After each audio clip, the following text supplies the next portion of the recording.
I wanted to be at Texas State. I chose to be at Texas State. I'm from Texas. That was important to me. I always knew if the right guy got this job, you better watch out. You better watch out. This is Win Now or Get Bent, episode 121.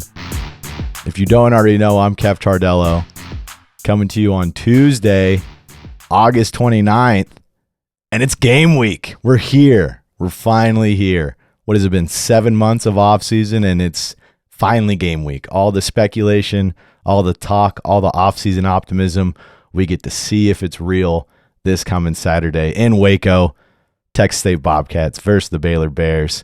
Look, it's game week. I had to bust out the hat. That's why I don't have the big headphones on. If you're watching on the YouTube channel, you can see me. I got the bucket hat on. I got the Barrick Neely shirt on. That one's not on the WNOGB.com site. The hat is. The shirt here, you can go get that from former Texas State Bobcat Terrence Franks. He's got a website with a bunch of cool stuff, so go check that out. But had to bust out the hat for this one. Lots of you bought hats over the weekend. I really appreciate that. I the bucket hat, I love it. I think just one or two have sold, but get in there, y'all. Get this bucket hat going.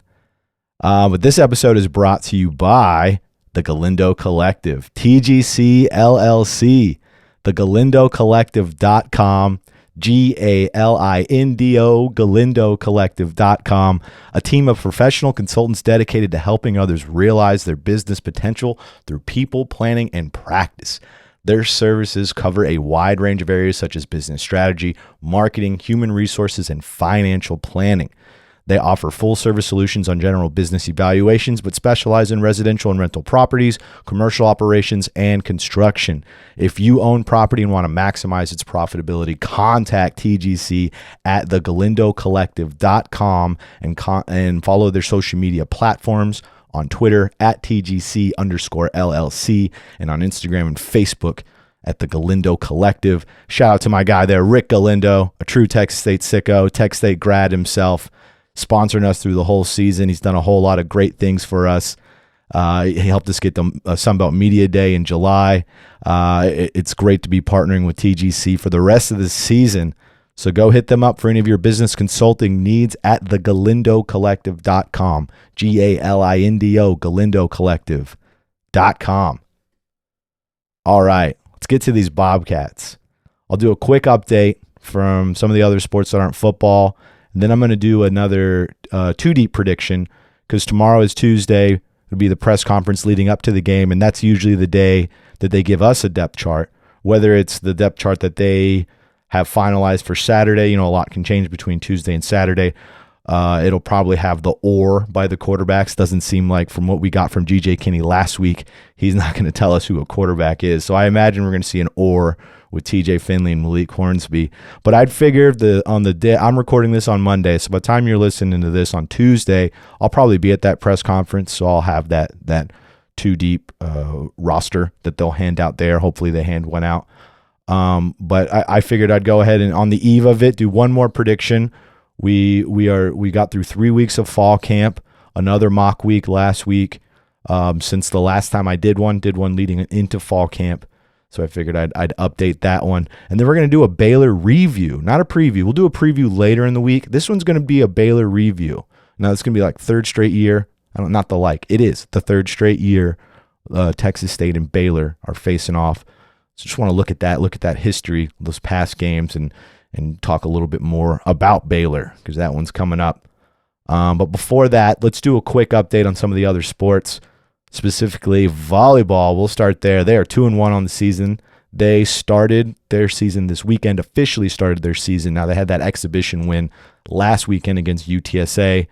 Always nice to beat the Road Birds. But this weekend, it really counted. It actually mattered. And they went up to Knoxville, Tennessee to play in the Tennessee Classic. They started out on Friday morning with a sweep of Marist College. I don't know where Marist College is. I've heard of it before, but I don't think I've ever looked up where it is. But they swept Marist College on Friday morning. Then a little later that evening, the Bobcats were swept by Tennessee. So they handed out a sweep, then they got a sweep, and then they ended the tournament with a sweep. They went on to sweep UT Martin. So 3 sweeps, One not in the Bobcats' favor, two in the Bobcats' favor this weekend. That has them at 2-1 on the season now.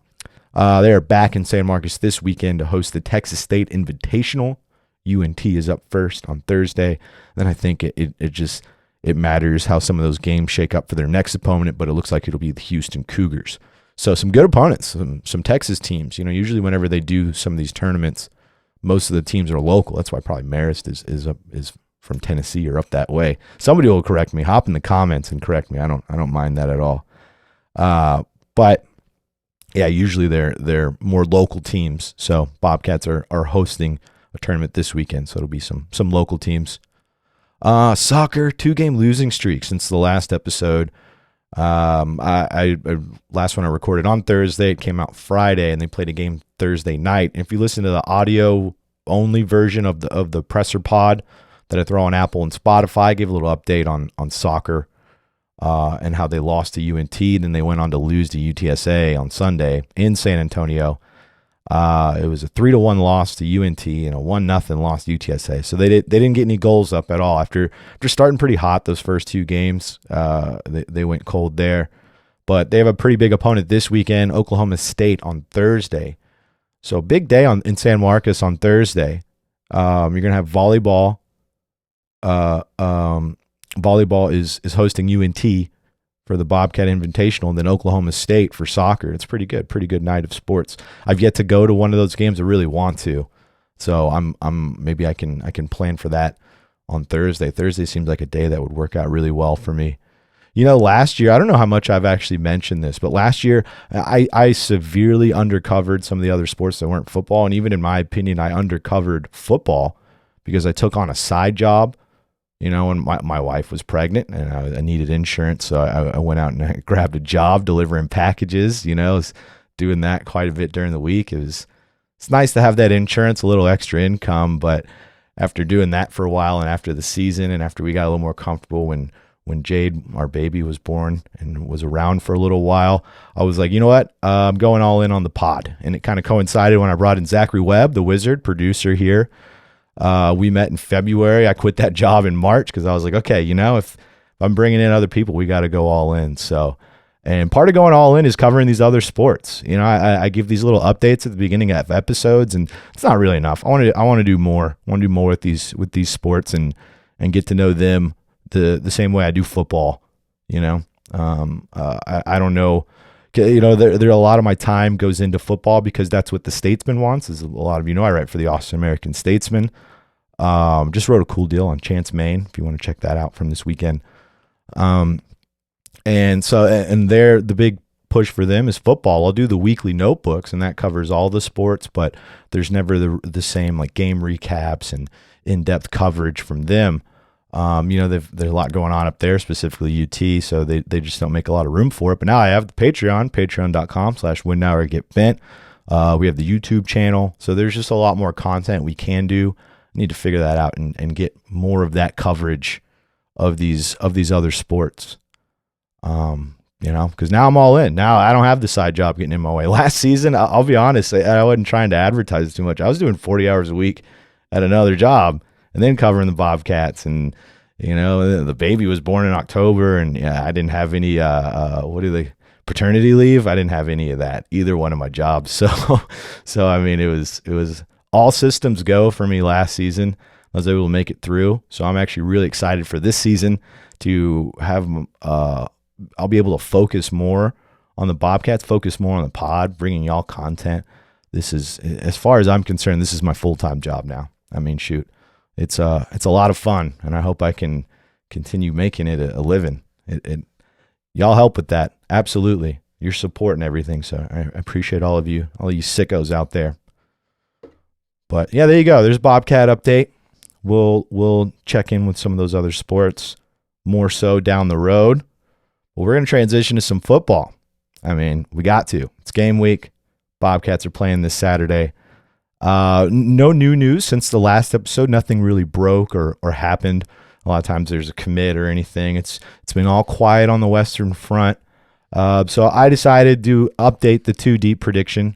It seems like y'all really like whenever I do that. Maybe because you like to to point out when I'm wrong. Is that why? It's okay. You can do it. It's part of the fun of this whole process.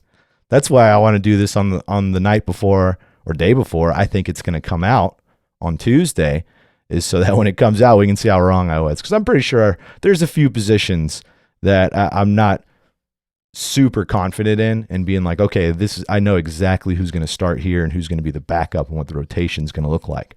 Because there's a lot of bodies, specifically on the lines. I mean, for the most part, the 2D prediction didn't change that much from the last time I did it. Just that 3 positions on the offensive line, 1 on the defensive line, 2 at receiver, safety, corner.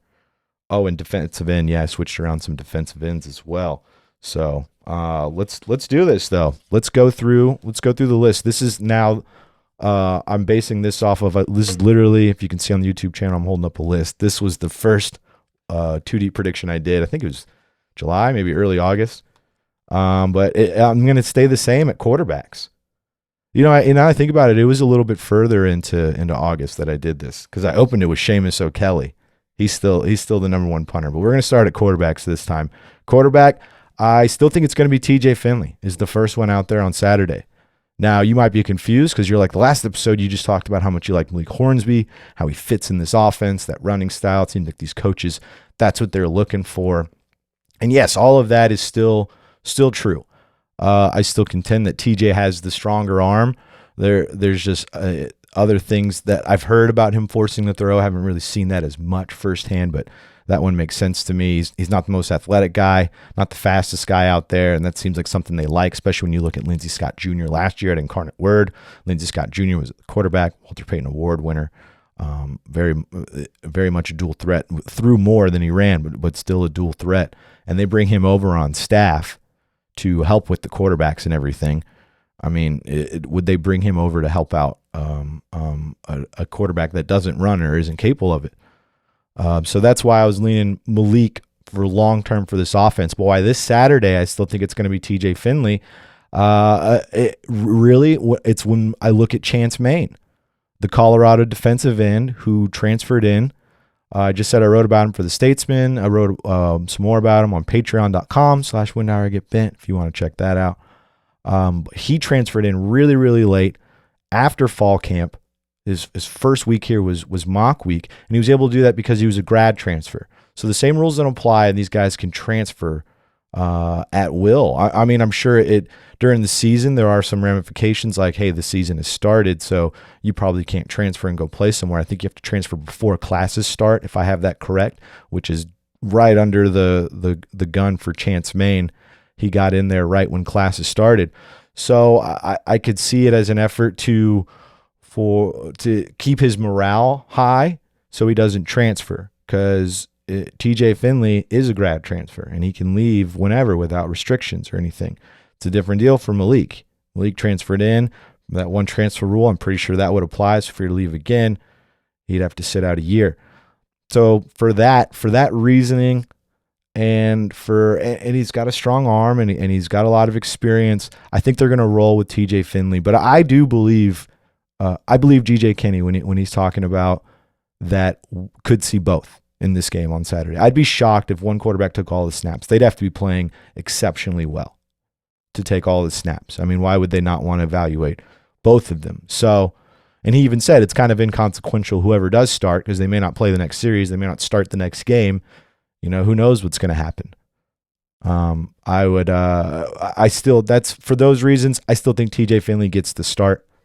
The longer I've thought about it through fall camp, I changed in thinking that TJ would be the better long-term option. I think it's Malik. He still has to gel with this offense a little bit, but why not let him figure it out on the field? Running back, not much change there from the last time I talked about those. Calvin Hill, number 1. Jamel Jeter, number 2. Ishmael Mahdi behind him. Denaro Davenport behind Mahdi. Honestly, though, I'm pretty sure Calvin Hill is going to be the starter. The 3 behind Hill, it could be a rotation in any order there. I know they are planning to use a lot of running backs. He was saying 5 to 7 is what he wanted. Gus Malzahn, he's a Gus Malzahn guy. Played for him at Tulsa. GJ Kenny's who I'm talking about, played for Malzahn at Tulsa. So they're looking to use a lot of running backs. So those guys will be heavily rotated. But I still see Calvin Hill as the starter of this running back room. Tight ends, the same as well. Connor Fox is the starter. I think I talked about tight ends on Friday, and I didn't bring up Titus Lyons. He's done terrific. I know they've praised him quite a bit, especially with them bringing in 3 other tight ends for and he's the one holdover that was here last year, Titus Lyons, and they've praised him pretty well. So I think he's the number 2 tight end from all the praise they've gotten, how much we see him out there. He's out there looking strong. Connor Fox is the for sure number 1 tight end, but Titus Lyons, I could see him getting in the rotation. Simon Gonzalez looks more like a blocker, when they put him out there. And Jake Simpson, I could see him getting a red shirt with the tight ends that they have in there right now. 3 guys with a good chunk of experience with Fox, Lyons, and Simon Gonzalez. Wide receiver, that's where I start to change it up a little bit, is at wide receiver. So not a ton of change at receiver. Let me see this here. Yeah, okay. So I still have Joey Hobart as my wide receiver 1, and we've talked about this before, where they do 4 receivers, 2 out wide, 2 inside. It's, the main package that they do. Obviously, they want to be multiple and change it up. But that's the package that they do quite a bit. So they roll with 4 receivers often, and the 2 out wide guys. Before I had Hobart and Julian Ortega-Jones, and it's kind of a reluctant change because I still really think Julian Ortega-Jones is terrific, but I'm going Hobart, Joey Hobart, and Drew Donley as those 2 receivers, just because Drew Donley's gotten a ton of praise. I've talked about it before, how he switched from the left side to the right side, and that has just been really good for him, and he's improved. They gave him the podium treatment this past week where we got to ask him questions, and usually that's a sign a guy's doing well, or at least he's in good graces with the coaches. So I could see it being Hobart and Donley, but then right behind them I have Bo Corrales and Julian Ortega-Jones. Julian Ortega-Jones, I think he's Mr. Consistency of these guys. I haven't seen a ton of Hobart. Hobart may be just as consistent. Drew Donley seems like he's going to be a home run hitter occasionally. Bo Corrales, terrific size, great receiver. There's questions about how often he could stay in the field. 2 different times he had to miss a couple practices in fall camp. He's battled injuries his whole 7-year collegiate career. So, but he's definitely worthy of being a starter, Bo Corrales. There's just questions there, and he can always, in the questions with terrific play. But for now, I have Hobart and Donley as those 2 receivers. In the slot, it's still the same for me. Ashton Hawkins, of course. Ashton Hawkins, terrific player. He had his best game against Baylor last year. I kind of forgot about that until I was looking back on it, but we'll get to that in the Baylor review. But Ashton Hawkins in there at the slot, and Cole Wilson, Incarnate Word transfer, heard nothing but great things about him. Can damn near jump out of the stadium with his vertical. So don't worry about him being a short guy. Shadid Ahmed, number 0 out there. I have him in the slot as well. Speedster. I know he was missing some practice with some injury, but I don't think it's anything too serious.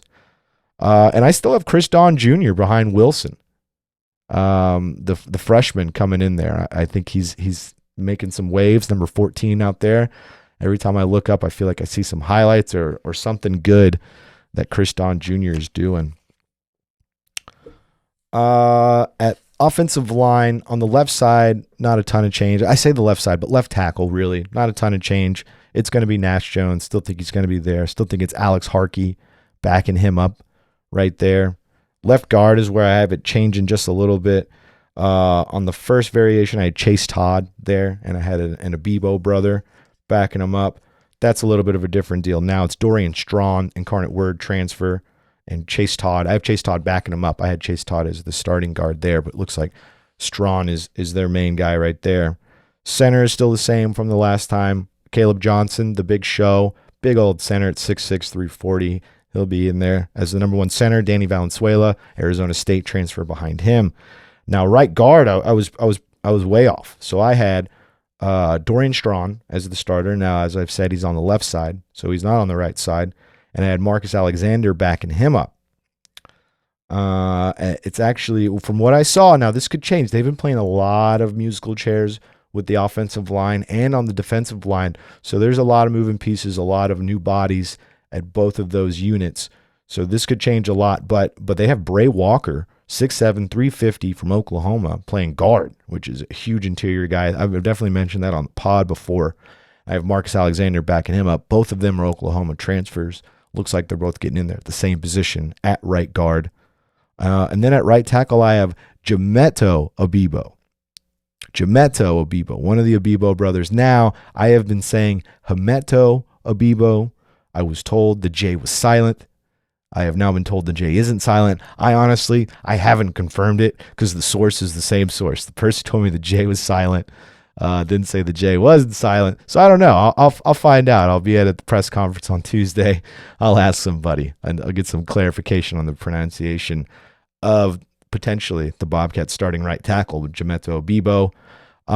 Behind him, I have a bit of a toss up behind him because I have Trenton Scott. Now Trenton Scott was getting in with the ones at right tackle in the spring.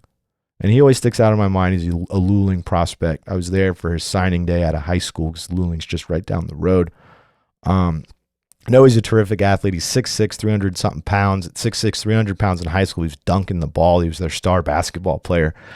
So I've been really waiting on him to come along the last couple years. And so it'd be nice to see him get in that second unit, but I feel like me putting him at number 2 is a little more biased. And I think where I'm really feeling is Bamy Badusi, true freshman from Mansfield. They call him Bomb Bomb.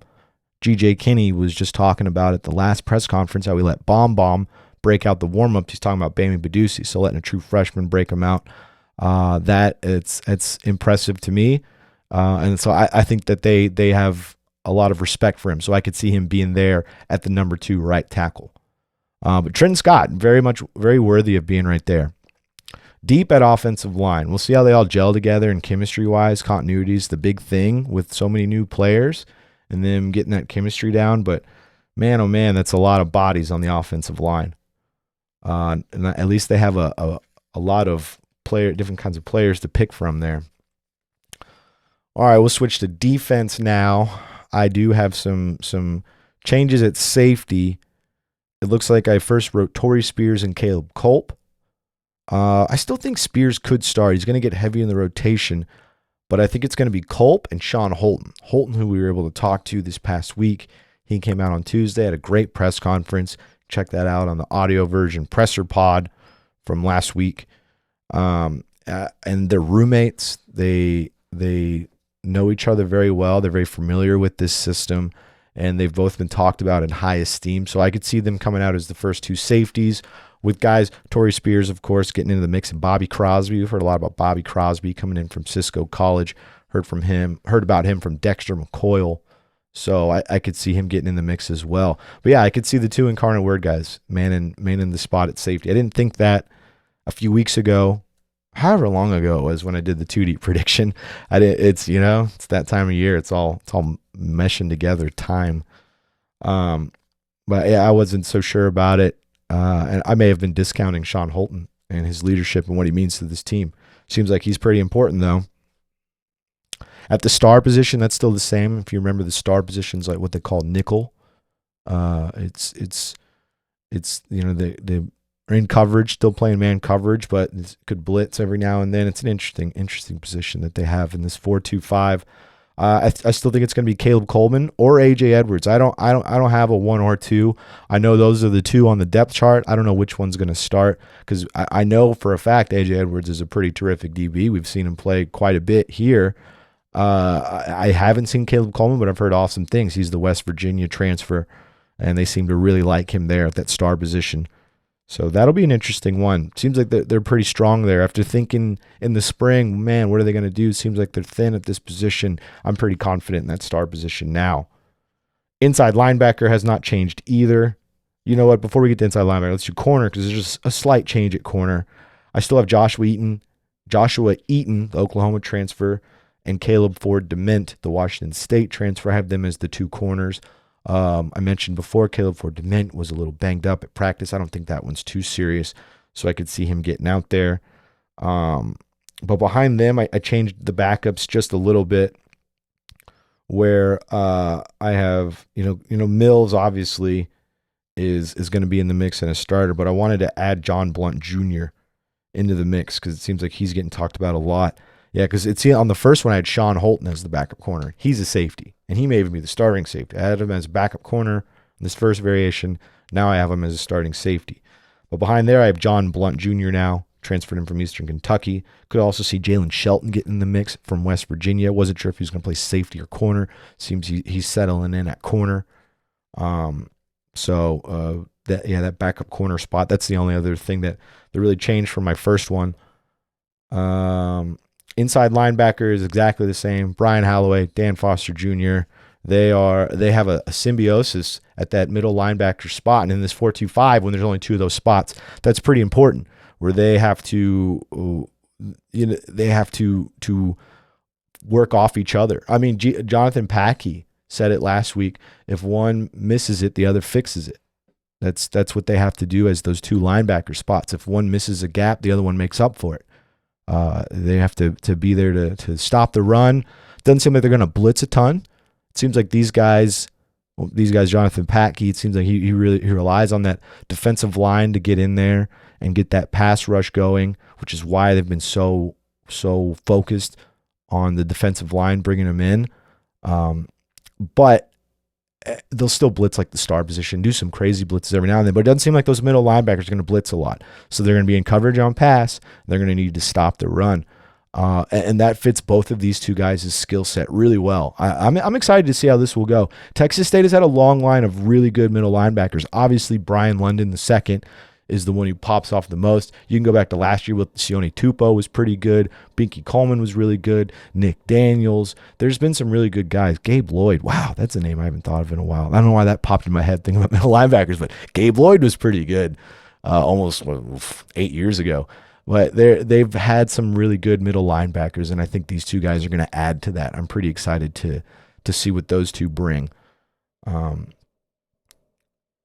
And Brian Holloway sure looks fun wearing number 0 with the visor on. I'm a big proponent of the visor. I'm sure it's hard to see sometimes and everything, but looks cool. Looks cool to me. Defensive end, I do have some changes. So I had Jordan Revels and Ben Bell as the starters at defensive end. And they've added a lot of defensive line. They've added the 53-man signing class, 11 of them on the defensive line, a lot of them defensive ends, including Chance Main, Sam Latham. Chance Main, the really recent addition. But both of those guys have played in this system before at one point, being at Incarnate Word. Chance Main was at Incarnate Word before Colorado. But I guess the last time he was there was 2020. And I don't know exactly how long Patkey was at Incarnate Word, so I don't know if Chance Main was actually in that system. But that being said, from things that I've heard that Revels may be a backup. 2-time honorable mention in the Sun Belt team, Jordan Revels. He's in his senior year. He's played a lot of football, a lot of really good football. He made the Sun Belt honorable mention in 2 different positions, at defensive end and then last year at outside linebacker. So he's a really versatile, terrific player. He hopped in the portal when Spav was let go. He hopped back out when these guys convinced him not to do that. He was the one guy on the Sun Belt preseason team. So I'd be shocked if he's not a starter, even with all the additions. But I'm hearing it might shake out that way. We'll see. We'll find out Tuesday. I may be very wrong. And hey, if I am, that's fine. But that's what I'm hearing. So I for right now, I have Bell and Latham. Sam Latham got here a little bit before Maine, played in this defense very recently. They've praised him quite a bit. So I could see it being Bell and Latham at that defensive end. But then backing him up, I still have Revels there, and I have Chance Main. I don't think Chance Main will be a starter this week. I think he will be a starter by the time the season ends, especially with 1 year left. They brought him in late, so he still needs to get used to a lot of things, so no way he's going to get out there for Baylor. Start, I should say. But I could see him still getting out there. But I could still see Victor Obi in the mix, Baylor player. He transferred in from Baylor, so I could see them maybe letting him get some vengeance or something out there. Devin Wright, who transferred in from Boise State, he was actually DN number 1 in the spring, so I could see him definitely getting in the mix still. And Jalazen Landry, who's a true freshman, but they've praised him quite a bit. Defensive tackle, a little bit of a change, small change, just because I before I had Jason Gold Jr. and Myron Warren. Now, keep in mind this 4-2-5, 4 down linemen, 2 interior, 2 on the ends. We just talked about the ends. These are the interior guys. Jason Gold Jr. has been praised all of fall camp. He's the Northwestern transfer. They gave him number 10, which, when they give a defensive lineman not a single digit, but pretty close, a lower number, if you will, that indicates to me that they really like this guy and they think he brings a lot to the table. And they've praised him up and down about how solid he is. So that seems like the one solid person on the defensive line when that first unit comes out on Saturday that I'm totally sure about is Jason Gold Jr. He will be out there. Next to him, I had Myron Warren before. He was the Texas transfer. Got to the Bobcats last year, didn't play a ton, but he's been making some waves in spring and into fall camp. But I noticed he wasn't out there practicing the other day, which indicates to me he might be a little injured. But who knows how serious that is. He still could be the starter. But in case he's not, I have Tavian Coleman, Utah State transfer, next to Jason Gold. Heard a lot of good things about Tavian Coleman. Backing those two up, I have Terry Webb, the Kilgore transfer, and Christian Rory, the Duke transfer. Christian Rory is a big man, 6'6", 300 pounds. Special teams, I still have Seamus as the punter and Shipley as the kicker. Punt returner, Hawkins, Wilson, Ahmed, Donley, guys like that. The speedsters on the team, they'll be returning those kicks. I think we'll see them cycle through a lot of returners until they figure out who their guy is. Doesn't seem like they want Ashton Hawkins out there returning a lot of stuff, which why would you? Leading receiver, why risk that injury? I'm sure there's other guys more capable out there of getting in there. But there you go. 2 deep prediction. We will we'll see how right it is. We'll get to that tomorrow. I'll definitely, as soon as if they do have that 2 deep, I'll be tweeting about it. I'll post it on patreon.com/windnow or get bent. Now that I'm thinking on it as I'm saying it, I'll tell you what I'll do on Patreon is when their 2 deep comes out, I'll post mine and theirs, and then we can definitely see where I was wrong, where I didn't quite have it right. But I want to do a quick Baylor review. Not a preview, a review, as I said. I mentioned it earlier that these teams have played the last 3 years in a row. This will be the 3rd year in a row, I should say. Last 2 years, and then this year. This will be the last of a home, away, and away, where the Bobcats got to host Baylor, and then 2 of them in Waco. They have played, in their history, they have played 9 times. Baylor has won all 9.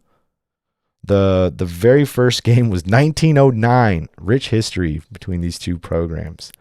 1909 was the very first game. I don't know why I didn't write down that score. I should have. I didn't write down that one. I did write down this score. The biggest loss ever in Texas State program history came at the hands of Baylor in 1916, 75-0. Quite a whooping. I don't think that'll ever be topped. 75-0. I hope it's never topped. For the sake of all of us out there, I don't know if our sicko hearts could take that.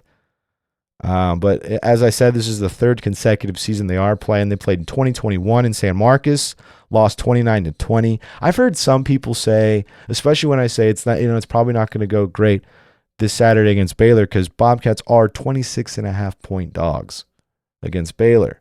Not saying it's insurmountable, it can't happen. The Houston win, we were just talking about wins this summer. That one was by more than that, but that's a pretty big spread. I'm pretty confident thinking the Bobcats can beat that, though. 26.5, yeah, I think they can cover. I really do. This offense is going to score. Now, Baylor does have improved defense. See, I'm already stepping on the preview. I'm already doing it. I'm going to stop. We're doing a review right now. We're going to do a preview for the next one. I'm going to save it. But Baylor's defense is better. And Blake Shapen, quarterback there. Okay, we'll get there. But 2021, it was 29-20 was the final score, 9-point game. So on paper, that looks really close. And so whenever I'm talking, hey, the Bobcats, it may be a tough go this Saturday, and some of you tell me, I can remember when it was a close game not too long ago. I remember that game. That game, it wasn't as close as the score at all. Baylor led the whole time. I think they led by double digits the whole time until close to the end when the Bobcats scored in the 4th quarter. I'm tempted to pull. I can pull this up while I'm yapping. I know I can find it because I was looking at stuff earlier where, because I want to see this. I want to see. Here we go. Bang. Box score. Let me see. No, don't give me a PDF box score. Do you hate when that happens? Go and try and get the box score and it's PDF.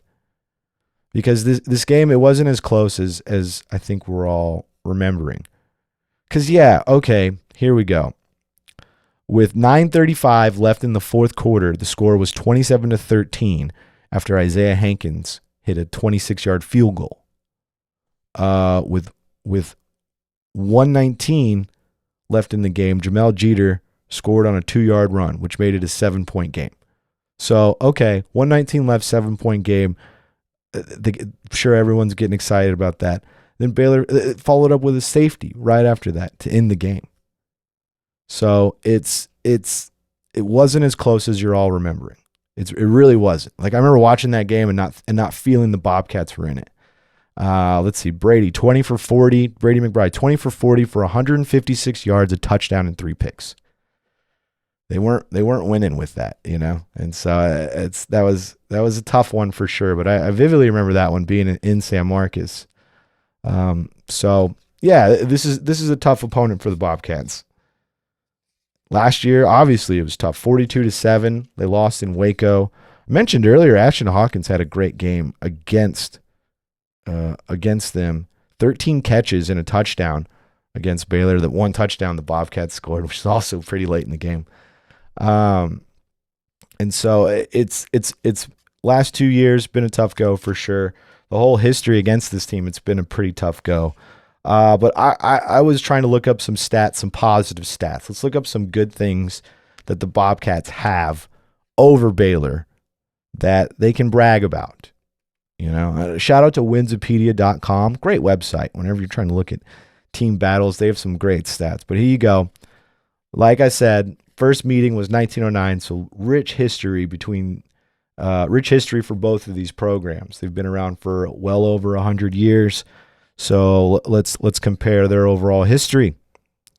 All-time winning percentage for football, Texas State has the better percentage at .515, while Baylor's at .513. That's right. In your face, Bears. Bobcats all-timer, 526, 494, and 26. 26 ties. Baylor, 627, 594, and 44. 44 ties. Wow. See, right there, that's something the Bobcats have over the Bears. The fact that Baylor was willing to allow 44 times where they tied a game, just not indicative of a winning program, of a rich history. Only 26 for the Bobcats. Way to go. It's a whole other 18 games where they didn't accept a tie. Even if you lose, you didn't accept a tie. I'd rather lose than tie. I know that's kind of controversial, but I hate the extra hyphen in the record. I hate it. I don't want to see it. National titles, both rank 130th in the country with 0. Neither has won an FBS national title, but Texas State, 2 Division II natties in the 80s, 81-82. It's 2-0. I don't see any lower level national championships Baylor has ever won. One may argue because they've never been at the lower level. We're not arguing that here. We're just pointing out the facts that the Bobcats, 2-0 for the natties. So we have all-time winning percentage, Bobcats. National championships, Bobcats. Conference championships, Bobcats. Texas State has 12. I keep saying Texas State. We should combine Texas State, Southwest Texas State. But you get it. It's all one now. Okay, we're one. It's been 20 years. It's been 20 years. It really has. 2003. It's 2023 now. We're Texas State. You'll hear some of the old heads who are just like, it's still SWT to me. And I get it. But, you know, it's been long enough now. But anyways, Texas State has 12 conference championships. Baylor has 9. So that's 3 more. It's 3 more. So there you go. That's another one for the Bobcats. This is one where they tied, but I still decided to include it just because I think it would bother Baylor. Weeks at the AP top spot. Both programs are tied for 0. Baylor's never been number 1 in the country. They spend all this money. They do all these things. They try so hard to be number 1, be the top, and you can't even get it. Not even just for 1 week. You can't get that. So no AP top spot for Baylor, none for the Bobcats. Could still beat them to that. Let's go, GJ Kinney. Light up that scoreboard. I hear y'all talking about it quite a bit. But yeah, there you go. That's a Baylor review. We'll do a Baylor preview. I've already been doing some research. I've got some things locked. I think what's really cool about Baylor, and I'll talk about this more on the next one, but Eric Mateos is this is the 4th consecutive season he has played against the Bobcats since leaving in 20. He was here. If you remember Eric Mateos, he was a very, very young offensive line coach, which you don't see a lot. You don't see a lot of young offensive line coach. Usually it's an old grizzled coaching vet with a huge belly, and they've been doing it for 30 years. And, you know, and I always picture an offensive line coach resting their hands on their belly while they're standing there, you know, just resting it, right? If you can see in the video, I'm kind of doing it. Maybe just standing there like this, using it as a way to just relax a little bit on their belly. But not Eric Mateos. Eric Mateos, he was a young guy. Came in, I think he was under 30 when he got to Texas State. Came over as a grad assistant from LSU. It was his first true coaching job, hired by Everett Withers. And he did a terrific job. Aaron Brewer credits him all the time with a lot of stuff that he's done. Aaron Brewer now playing for the Titans, doing great things for the Titans. They love him in Tennessee too. He said in an interview he's tougher than a $2 steak. And they love that. He's a fan favorite because of that. They always say the $2 steak line whenever talking about Aaron Brewer. But yeah, he credits Mateos all the time. Everett Withers got let go 2018. Mateos, I can't remember exactly how that shaked out. If he was let go or if he left on his own. You know, when the coaching change happens, it's usually the deal. The staff is cleaned out. And that's what happened there. But he bounced back and went to BYU and did a terrific job up there. Things got crazy in 2020, if you remember how crazy all that was. Bobcats scheduled BYU on the fly because games were being canceled all over. So Bobcats went up to Utah and played BYU. So that was the first time Mateos played the Bobcats after leaving the Bobcats. Anybody remember that BYU game, the fake punt while they're up by 40 in the fourth quarter? Man, I'm still a little salty about that. Even when they talked to the coach after the game, and he's like, you know, it's just what we coached him to do. If he sees the hole, just take it. And the punter took it. So the punter went rogue. It's fine. I'll believe it. But yeah, so that was the first game Mateos coached against the Bobcats. Then he leaves BYU and goes to Baylor. And then the next 3 consecutive years, he's playing the Bobcats again. I imagine when he left San Marcos, I didn't think he'd seen very much maroon and gold after that. And he's seen it each of the last 4 years. So shout out to Eric Mateos. We still follow each other on Twitter. I've DM'd him a couple times. He's a really good dude. But that'll be interesting. That's another little caveat to this one. Of course, there's the family ties for GJ Kinney. You know, not just Landry Kinney, who's a receiver at Baylor. His dad was a Baylor legend. And so his sister went there as well. I wrote all about that. It's a family affair for the season opener. I wrote that for patreon.com/whenhourgetbent. It's a nice long form article I put on there. It's $5 a month, cranking out those articles, getting lots of support for the pod. Shout out to Bud Elliott of Cover 3. He subscribed to the Patreon and he bought a mug. How about that? That was pretty cool. I was very touched and humbled. He hopped in the Patreon. I mentioned last time we were just almost at 50. Bud Elliott was number 54. So shout out to Bud Elliott. Shout out to Cover 3. 247 Sports. We mention them all the time on the pod. So, I mean, and in the Patreon. So maybe that's why he was giving us some love. But yeah, I wrote about that, the ties and everything that it's going to go into GJ and Gary Joe. You know, his dad's Gary Joe, GJ's GJ. And the Gary Joe's dad is Gary. So it goes Gary Joe, GJ.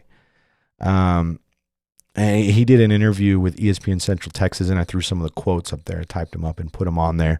So it's a pretty good read if you want to go check that out. But there's a lot that ties into this Baylor game here. I mentioned earlier Victor Obi was at Baylor. CJ Rogers was at Baylor. If you remember last year after the game, they jumped on his back and were celebrating with him. So interesting game for sure. Bobcats 26.5 point dogs, but we'll see how it'll shake out. But all right, that'll do it. I mentioned it earlier. Go get you a bucket hat, WNOGB.com. We have the other hats too. Do I have it here? I sure do. Bang. Go get you one of these bad boys. Got some cool shirts, some sicko tees, some WNOGB shirts. Check out our Patreon as well, as I've mentioned, patreon.com/whenhourgetbent. I've plugged that one enough. If you want to sponsor us, just like TGC or something similar to TGC, hit us up at wnogbkeff@gmail.com. It's WNOGBKEFF@gmail.com. We got discounts for sickos. We're trying to get a few more sponsors for this season, so that we can continue to grow, get some more cameras, maybe get some more people in the mix. Who knows what we can do? But there's a lot we can do, and it's because of y'all.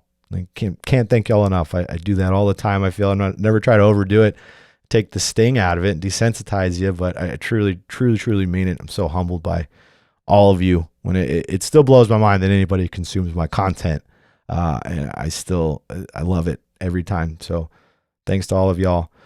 Make sure you like, subscribe, comment, sign up accounts for your friends, do all that good stuff on all our channels, the video channel on YouTube, When Now or Get Bent on YouTube, and on our audio channels on Apple and Spotify. We want to get those subscribers up on YouTube pretty good. I keep throwing merch, keep throwing Patreon at you, all these things that cost money. Subscribing to that YouTube page, that's free. Just click away and bang, you're in there. And as soon as a video drops, you'll get it first. It gets right there, curated to your feed.